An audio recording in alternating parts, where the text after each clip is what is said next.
Assalamualaikum warahmatullahi wabarakatuh. Perkenalkan, nama saya Yanwar Arifin atau Yayan.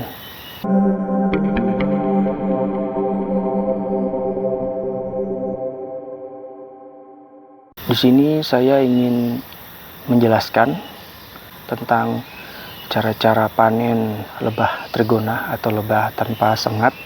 Sering ditanyakan itu cara panen lebah trigona itu disamakan dengan cara panennya lebah sengat atau lebah apis, yang orang Jawa bilang biasa lebah tawon gong, kalau orang Sunda bilang itu lebah nyeruan.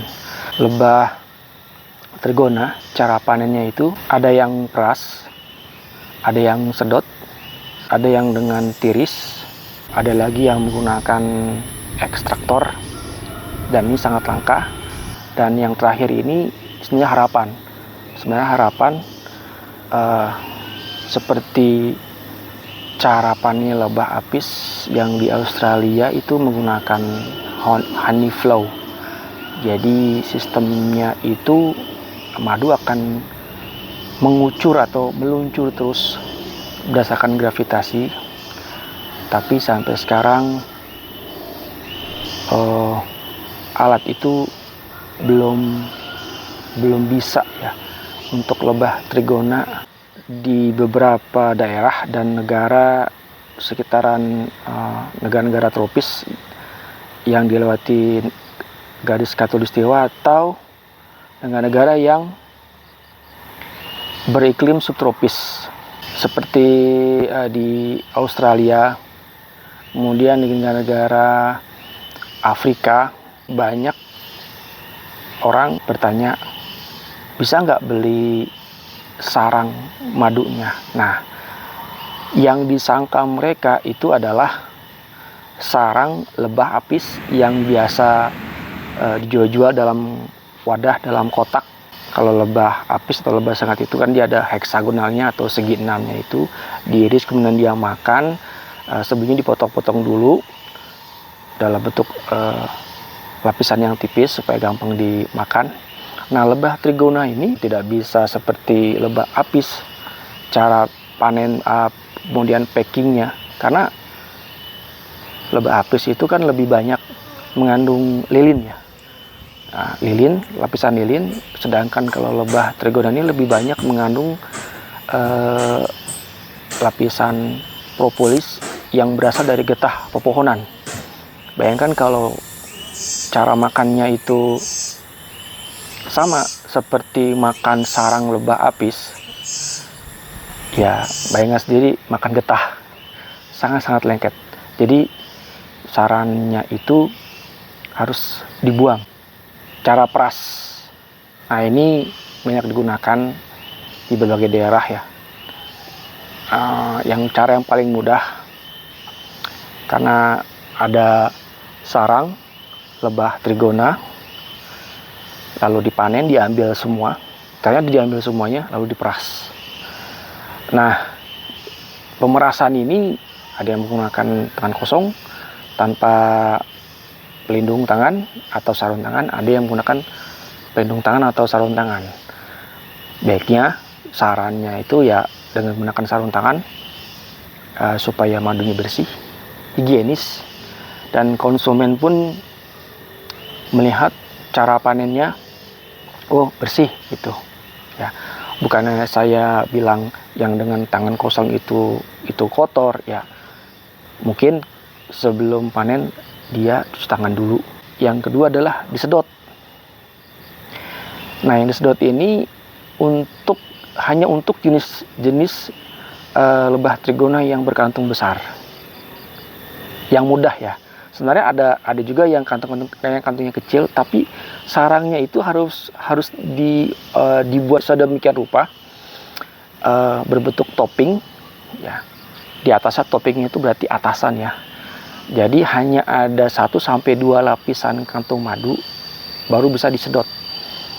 Nah, contoh lebah trigona biroi itu kantungnya kecil-kecil, jadi kalau disedot mungkin cukup lama.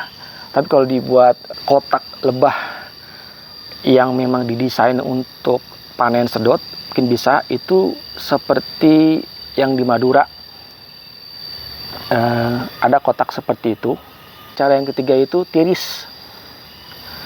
Cara tiris ini masih sangat jarang dipakai karena kotaknya harus didesain untuk memudahkan pemanenan. Jadi apalagi yang tiris yang dipecahkan kantong, jadi ada kotak topping seperti kotak lebah itama, lalu kantungnya itu dilubangi. Setelah dilubangi, toppingnya itu diangkat lalu dibalik ya. Jadi desain kotaknya itu ya harus nanti bongkar pasang, kemudian setelah ditiriskan kurang lebih 10 sampai 20 menit selesai dipasang lagi. Cara panen tiris seperti ini itu pada jenis itama, jenis-jenis lebah yang berkantung besar. Panen tiris dengan menghancurkan kantong dalam kotak sarang. Cara panennya beekeeper dari bagian negara Afrika, terutama Tanzania. Nah, di sana itu cara panennya kotak itu panjang, tapi sudah diberi lubang di bagian ujung atau pojok bawah. Lalu kantungnya dihancurkan. Nah, sebelum dihancurkan, kotaknya itu dimiringkan dulu supaya madunya bisa mengalir mengikuti gravitasi bumi. Di bawahnya sudah disediakan wadah sekaligus penyaring madunya supaya tidak kotor. Nah, saya meniru cara panen orang Tanzania karena madu itu tidak bercampur dengan bee pollen. Murni yang diambil adalah madunya aja. Karena kalau dari lebah jenis biroi ini, ketika diambil semua madunya kemudian dengan cara diperas, saya pernah melakukan itu, lebah-lebahnya, lebah pekerjanya itu langsung mengerubungi hasil panen. Jadi jumlah kematiannya itu lebih besar cara panen menggunakan cara peras dibandingkan dengan cara tiris yang menghancurkan kantong.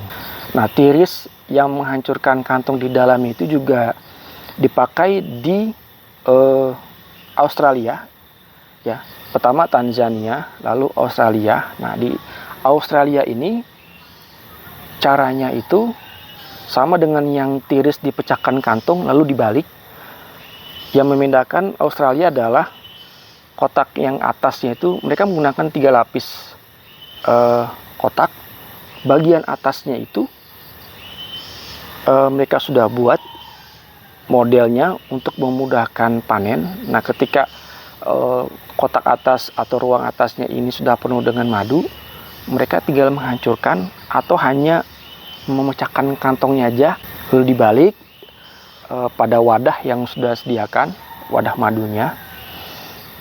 Itu ada di Australia, dan kebanyakan Australia itu menggunakan cara panen seperti itu. Beberapa negara lainnya itu Malaysia sudah pasti itu disedot karena mereka lebih condong ke lebah-lebah trigona yang jenisnya besar-besar, kantongnya besar-besar.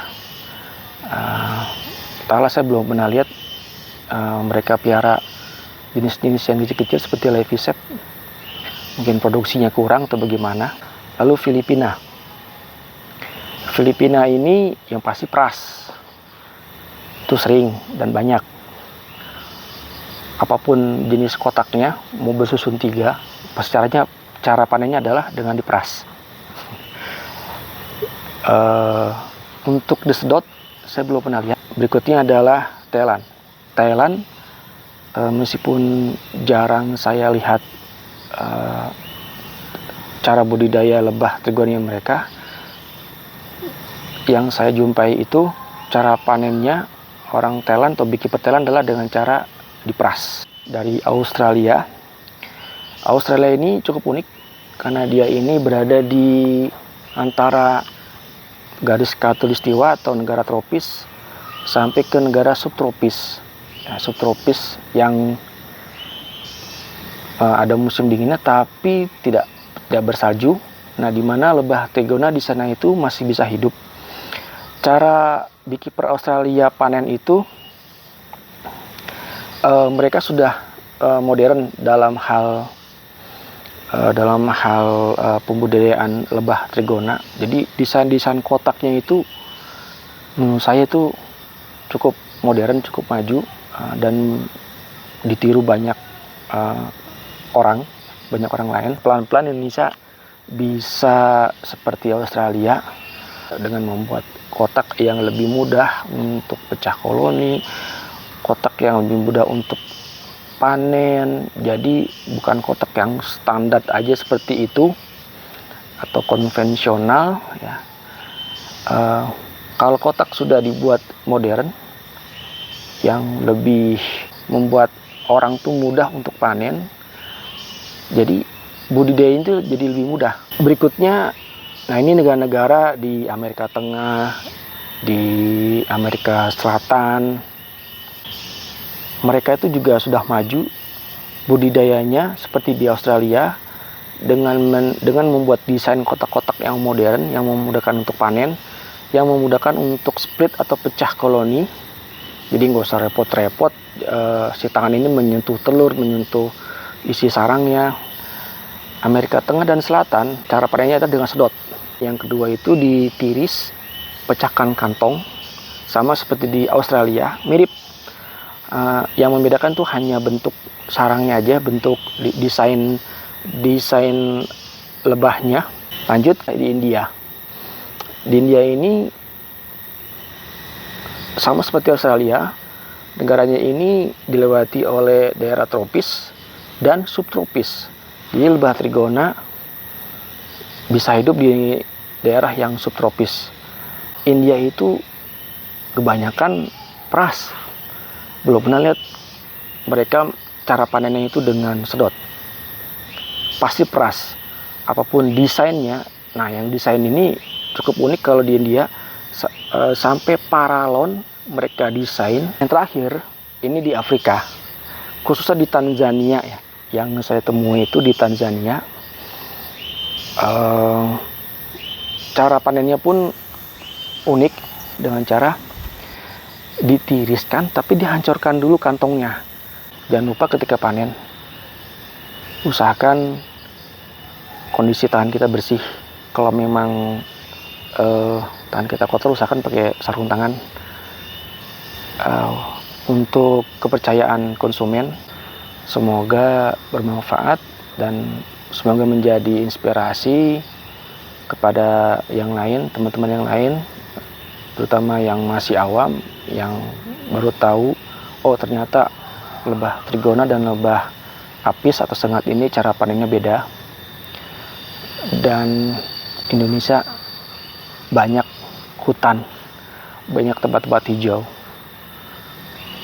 Semoga lebah trigona bisa tetap lestari dan menghasilkan madu yang banyak, bipolen yang banyak, dan propolis yang banyak. Sekian, terima kasih. Assalamualaikum warahmatullahi wabarakatuh.